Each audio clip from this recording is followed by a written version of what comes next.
আমাকে এত বছরের স্বপ্ন দেখিয়ে আপনি বিয়ে করে ফেললেন। আপনার আমাকে একটাবারের জন্য মনে পড়লো না সাফাত ভাই? 2 বছরের ভালোবাসা সব মিথ্যে ছিল। বলতে বলতেই নিহিলার চোখ থেকে টুপ করে দুফোঁটা অশ্রু গড়িয়ে পড়ল। বুকের কোথাও যেন তার মনে হচ্ছে কলিজাটা কেউ যেন ছিনিয়ে নিয়ে যাচ্ছে। কেমনে পারলো মানুষটা এমন করতে? কিভাবে পারলেন কবুল বলতে? বলতে বলতেই কান্নাটা যেন গলা পাকিয়ে বেরিয়ে আসতে চাইল। নিহিলা আর কান্না আটকিয়ে রাখতে পারল না, ডুকরে কেঁদে উঠে মেঝেতে বসে পড়ল।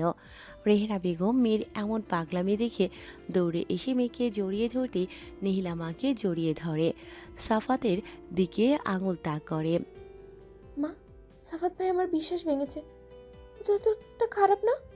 মা, আমার সাথেই কেন এমন হয় বলতে পারো? আমার কাছে মানুষেরাই কেন আমার জীবন থেকে হারিয়ে যায়? আমি কি এতটাই অভাগা? নিহিলার কথা শুনে সাফাত মাথা তুলে তাকালো। অপরাধ বোধই তাকে ঘিরে ধরছে। মেয়েটার কান্না সে সহ্য করতে কেন পারছে না? সে তো ভালোবাসেনি, শুধু নাটক করেছিল। তবু আজ কেন এত খারাপ লাগছে? নিহিলার দিকে বেশিক্ষণ তাকিয়ে থাকতে পারল না সে, মাথা নিচু করে ফেলল। রেহনা বেগম মেয়ের এমন আচরণ দেখে নিজের চোখ গড়িয়ে পানি পড়তে লাগলো। ড্রয়িং রুমের সবাই নিশ্চুপ হয়ে নিহিলার দিকেই তাকিয়ে রইল। হাসি খুশি নিহিলার এমন পাগলামি কেউ বিশ্বাস করতে পারছে না। নিহিলাকে নিয়ে রেহেনা বেগম রুমে চলে যেতেই ড্রয়িং রুমে থাকা ঘরের প্রতিটা সদস্যের দৃষ্টি দরজায় দাঁড়িয়ে থাকা সদ্য নবদম্পতির দিকে পড়ল। সোফাতে আমান শেখ বাড়ির কর্তা মাথায় হাত দিয়ে বসেছিল। এতক্ষণ থম মেরেই ছিলেন।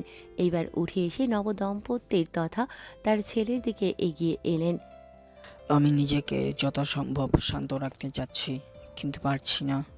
শান্তভাবেই বলেছি, বেরিয়ে যা তুই। এই ঘরে তোর আজ জায়গা হবে না।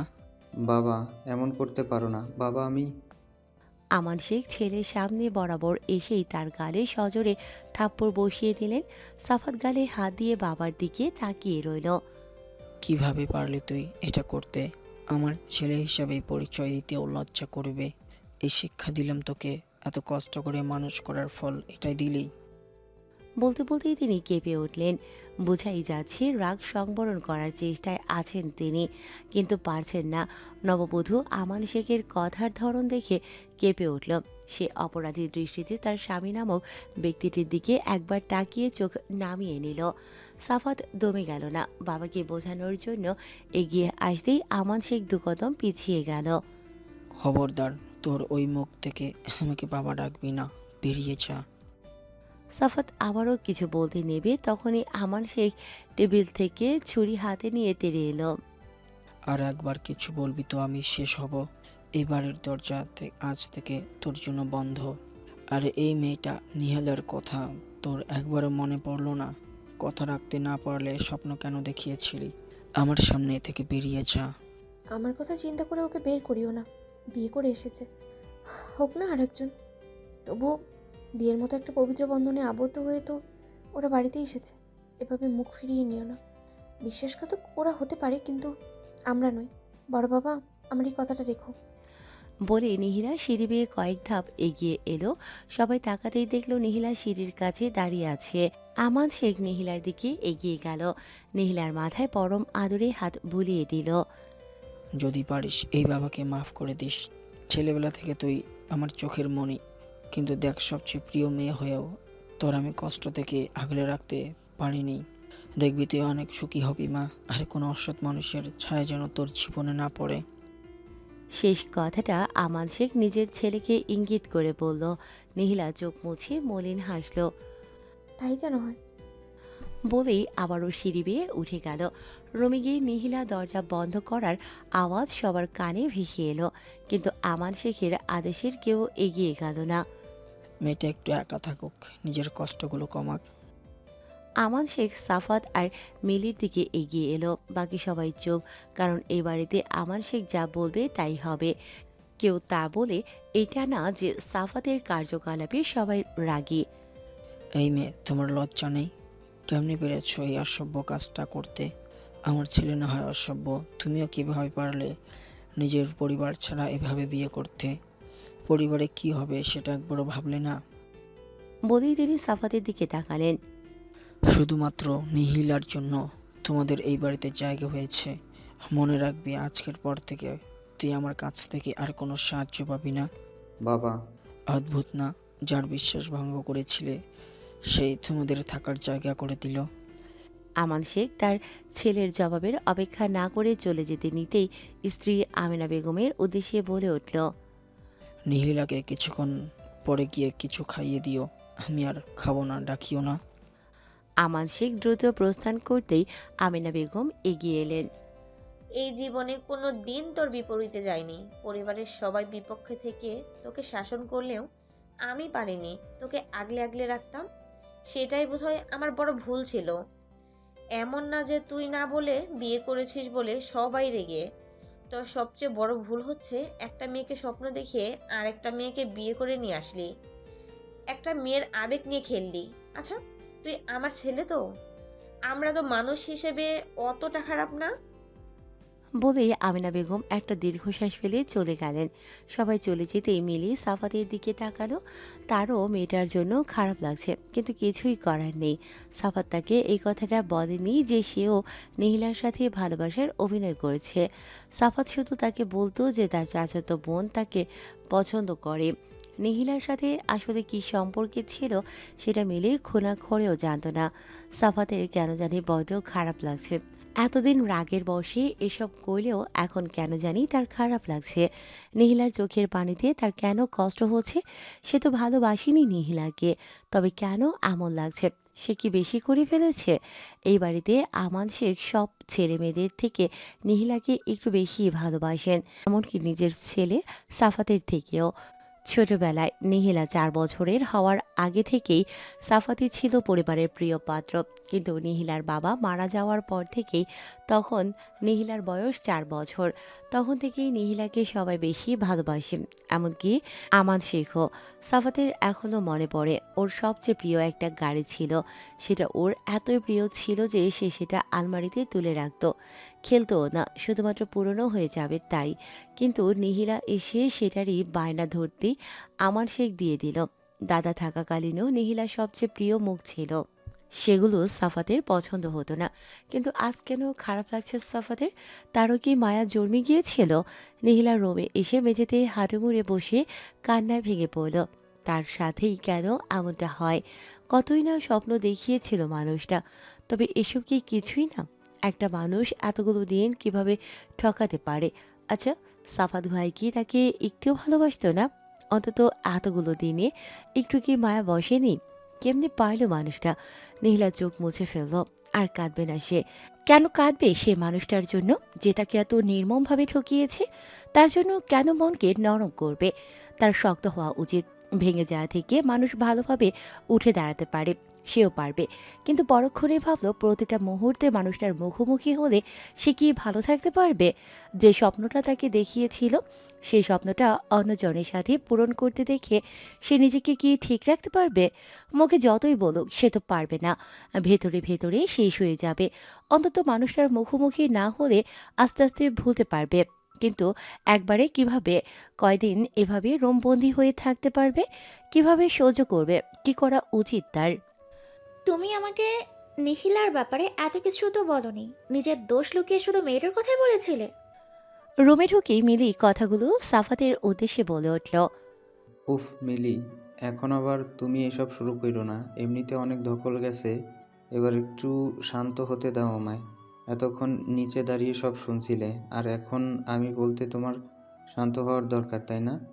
আমার মাথা খারাপ করো না। বলেই সাফাত ব্যালকনিতে চলে গেল আর মিলি খাটে বসে পড়ল।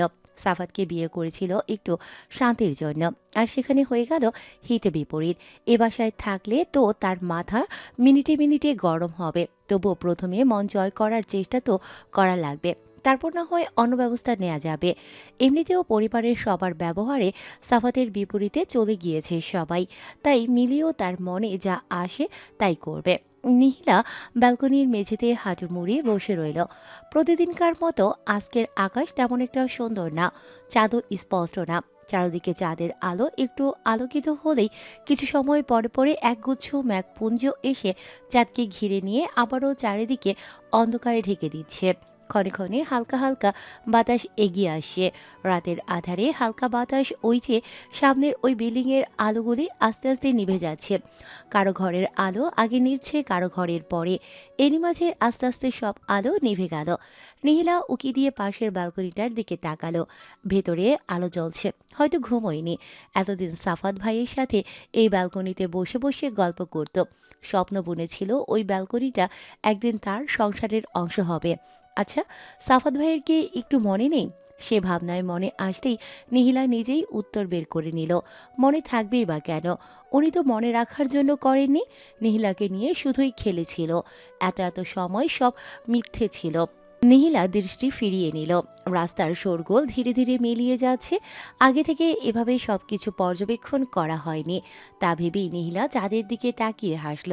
চাঁদটাও ঠিক তারই মতো। আচ্ছা, পাশের রুমে এত সময় আলো কেন জ্বলছে? এখনো গল্প করছে? ভাবতেই নিহিলা নিজের বোকামো দেখে হাসল। তারা যাই করুক, ওর কি? ওর তো কিছু যায় আসে না। কিন্তু আসলে কি তাই? সে তো সহ্য করতে পারছে না। প্রতিটা মুহূর্ত তাদের ছায়া এভাবে পড়লে সে তো এগিয়ে যেতে পারবে না। পর মুহূর্তেই কি যেন মনে পড়তে সে দ্রুত রুম থেকে মোবাইল নিয়ে আসলো। মোবাইলে তড়িঘড়ি করে কিছু একটা দেখে খুশি হয়ে গেল। তার একটা স্বপ্ন যে বাকি আছে। এতদিন সাফাত ভাইয়ের সাথে সম্পর্ক ছিল বিধায় ইচ্ছেটা নিজের মনের মধ্যেই পোষণ করে রেখেছিল। কিন্তু এখন তো সে মুক্ত। এখন শুধু বড় বাবাকে বলার পালা। সকালে উঠে মিলি রান্নাঘরে প্রবেশ করল। এ বাড়িতে তাকে খুব কথা শুনতে হবে, সেই মানসিকতা নিয়েই সে রুম থেকে বেরিয়েছে। এই বাড়িতে নয়, সেটা যে কোনো বাড়িতেই এমন ঘটনা ঘটলে এমন পরিস্থিতিতে হবে। মিলি নিজেকে যথাসম্ভব শান্ত করে রান্নাঘরে প্রবেশ করল। রান্নাঘরে আমেনা বেগম আর রেহানা বেগম একসাথে নাস্তা বানাচ্ছেন। অন্যদের কথার মাঝেই মিলিকে তারা খেয়াল করল না। মিলি অস্বস্তিতে কিছুই বলতে না পেরে দাঁড়িয়ে রইল। তুমি এখানে কি করছো? সাফাতের ছোট্ট বোন ব্রিহি রান্নাঘরের দরজায় মিলিকে দাঁড়িয়ে থাকতে দেখে কথাটা বলে উঠতেই আমেনা বেগম আর রেহেনা বেগম দুজনেই মিলির দিকে তাকালো। আসলে ভাবলাম মা আর চাচিকে একটু কাজে সাহায্য করি, তাই আসলাম। মিলি অস্বস্তিতে আরো বেশি করে ঘিরে ধরেছে। রিহি হাসার চেষ্টা করে বলে উঠল, এত ভালো বউ আর অভিনয় করতে হবে না। নিজের পরিবারের কথাও ভাবলে না সেই মেয়ে কেমন বউ হবে সেটা ভালোভাবে বুঝতে পারছি। আমেনা বেগম মিলির উদ্দেশ্যে থমথমে গলায় বলে উঠলেন, এসেছো যখন তোমাদের নাস্তাগুলো নিয়ে যাও। কিছুক্ষণের মধ্যে সাফাতের বাবা নাস্তা করতে আসবেন। উনি নাস্তা শেষ করে অনেকক্ষণ পত্রিকা পড়বেন। ততক্ষণ তোমরা উপস্থিত থাকতে পারবে না। ওনার সামনে পড়ার দরকার নেই। একেবারে নাস্তা নিয়ে রুমে চলে যাও। উনি বের হয়ে গেলেই রুম থেকে বেরিও। শাশুড়ির কথায় মিলি চুপসে গেল। মিলির মুখের দিকে তাকিয়ে আমেনা বেগম নিজেকে শান্ত করলেন। রেহেনা, ওদের নাস্তার প্লেটগুলো দিয়ে দাও। সাফাতের বাবা চলে আসবেন। জি আপা। বলে রেহানা বেগম নাস্তার দুটো প্লেট মিলির হাতে ধরিয়ে দিতেই মিলি প্লেটগুলোর দিকে তাকালো।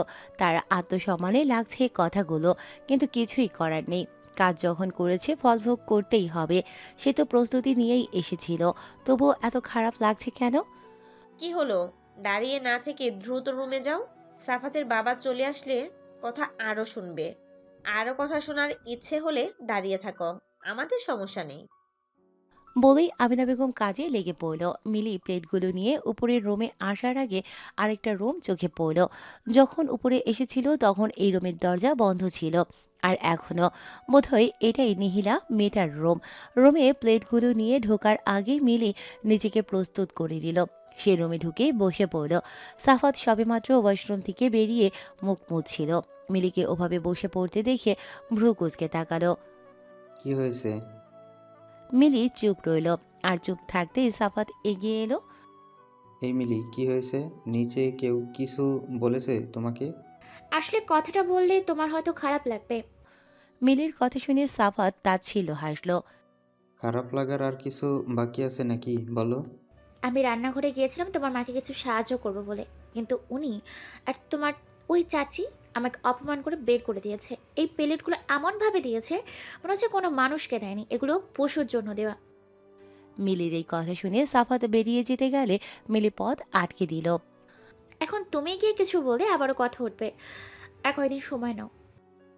আমান শেখ চা শেষ করে নিহিলা এসেছে কিনা জিজ্ঞেস করে আজ উপরে চলে গেল। এই প্রথম তিনি চা শেষ করে পত্রিকা না পড়েই চলে গিয়েছেন। ওনাকে উপরে নিহিলার রুমের দিকে যেতে দেখে আমিনা বেগম ছোট যা রেহেনা বেগমের দিকে তাকালো। নিহিলা আর রিহি বসেই ছিল। মূলত রিহি নিহিলাকে এটা ওটা বলে হাসাচ্ছে। ওদের সামনে ভিডিওতে কেউ একজনও হাসে।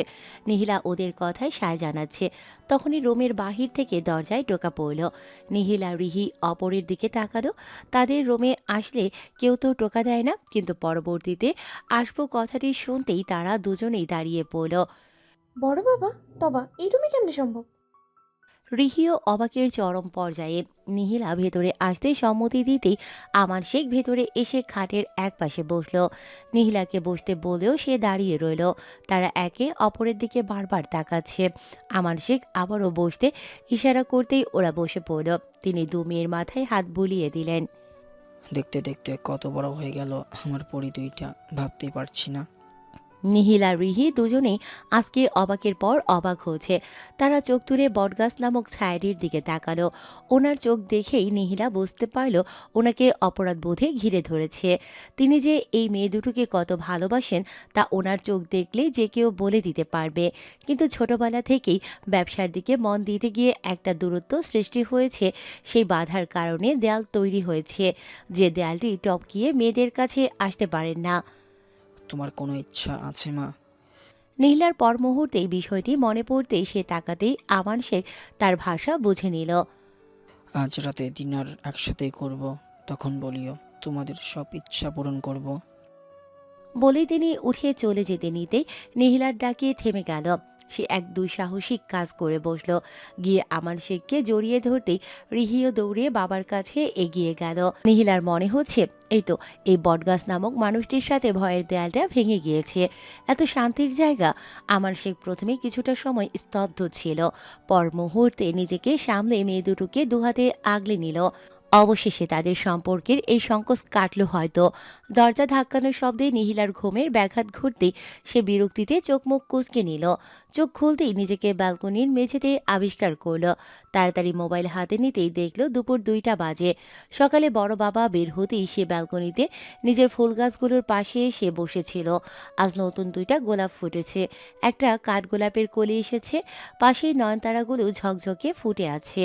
গোলাপ গাছটা তাকে সাফাত ভাই দিয়েছিল। ভেবেছিল ভালোবেসেই দিয়েছে হয়তো, তাই নিহিলা আজ অনেকগুলো দিন ধরে যত্ন করে যাচ্ছিল। এতগুলো দিন পরে আজ ফুল ফুটল, কিন্তু তার কেন জানি তেমন খুশি লাগছে না। তবুও নিজের মনকে ভোলাবার জন্য দেয়ালে মাথা হেলিয়ে ফুলগুলো ছুঁয়ে ছুঁয়ে স্মৃতিচারণ করতে করতে কখন যে চোখগুলো লেগে এসেছে বুঝে উঠতেই পারেনি। দ্বিতীয়বার দরজার ধাক্কানোর শব্দে নিহিলা নিজেকে পরিপাটি করে রুমে এগিয়ে আসলো। দরজা খুলতেই মাকে দেখে নিহিলা ফিরে গেল। এসো মা, কই ছিলি? দিন দুপুরে দরজা বন্ধ করে আসিস কেন? ও, একটু ঘুমিয়েছিলাম। বলে নিহিলা আলমারির দিকে এগিয়ে গেল। তুই তো এই সময় কোনোদিনও ঘুমাস না। রেহনা বেগম সন্দেহসূচক চাহনিতে কথাটা জিজ্ঞেস করতেই নিজেকে পর মুহূর্তে কি যেন একটা ভেবে খাটের দিকে এগিয়ে গেল। মায়ের কথা শুনে নিহিলা নিজেও ভাবল তার তো এই সময় ঘুমানোর অভ্যাস কোনো কালেই ছিল না। দুপুরের সময় বাড়ির সবাই রেস্ট নিলেও সে শুধু ঘুরঘুর করত। তার ধারণা অনুযায়ী ঘুম হচ্ছে শুধুই রাতের জন্য, দিনের বেলা কিসের ঘুম? অথচ আজ নিজেই এমন সময় ঘুমোলো। এখন তো প্রায় যাই মা। তুমি হয়তো রান্নায় ব্যস্ত থাকো তাই জানো না। জানো, এখন ঘুমটা অনেক ভারী হয়ে গেছে। এই যে তুমি একবার ডাকলে শুনতেই পেলাম না। রেহনা বেগম মেয়ের দিকে তাকালো। তার ছোট্ট বাচ্চা মেয়েটাও কথা লুকোতে শিখে গেছে। সে যাতে আর কোনো প্রশ্ন না করে তাই সুন্দর করে কথা ঘোরাচ্ছে। অথচ তিনি জানেন নিহিলা অনেক নরম স্বভাবের। ছোটবেলা থেকে কিছু না হতেই কেঁদে কেঁদে পুরো বাড়ি মাথায় তুলত। স্কুলে সামান্য কেউ বকা দিলে সহ্য করতে পারতো না, আর এখন এত বড় বড় ঘটনার পরেও কাউকে কিচ্ছুটি না বলে মনের ভেতরে বিশাল বড় পাথর চাপা দিয়ে কি নিঃসংকোচে কথা ঘোরাচ্ছে। যেন সব স্বাভাবিক, অথচ মেয়েটা ভেতরে ভেতরে শেষ হয়ে যাচ্ছে। সেটা রেহেনা বেগম নিজেও বুঝতে পারছেন, কিন্তু কিছুই করতে পারছেন না। এরই মেয়ের বিছানার দিকে এগিয়ে একটা মলিন হাসি ফেললেন। তারই মেয়েটা ছোট থেকেই অনেক গোছানো স্বভাবের। কোনোদিনই উঠে তার বিছানা গোছাতে হয় হয়নি। নিহিলা গুছিয়ে ফেলত ওঠার সাথে সাথে, অথচ আজ বিছানাটা এলোমেলো। তিনি বিছানা ঝাড়তে ঝাড়তে মেয়েকে ফ্রেশ হয়ে আসতে বলতেই নিহিলা বাধ্য মেয়ের মতো ওয়াশরুমের দিকে পা বাড়ালো। নিহিলা বেশ কিছুক্ষণ পরে ওয়াশরুম থেকে বের হলো, নিজেকে যথাসম্ভব উপরে পরিপাটি করে নিল। ওয়াশরুম থেকে বের হতেই রেহেনা বেগমকে বিছানায় বসে থাকতে দেখল। রেহেনা বেগম মিষ্টি হেসে মেয়েকে কাছে ডাকতেই নিহিলা এগিয়ে এসে মেঝেতে বসে মাকে জড়িয়ে ধরে কোলে মাথা লুকালো।